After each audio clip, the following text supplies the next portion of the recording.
Donalds Trumps ir Amerikas politiķu kauna. Gadu desmitiem ilgi Amerikas Savienoto Valstu prezidenti bija cilvēki, kuri iepriekš ieņēma dažādus valdības amatus.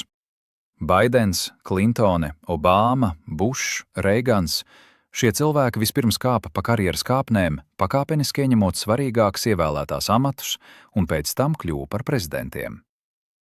Donalds Trumps nebija ne gubernators, ne mērs, ne senators.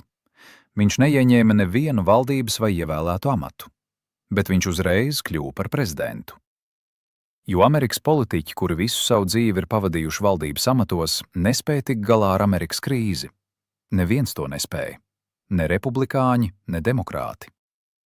Un tad Amerikas tauta padarīja par prezidentu uzņēmēju, ne politiķi, cerot, ka viņš novērsīs situāciju. Tādēļ Trumps ir kauns visiem ASV politiķiem.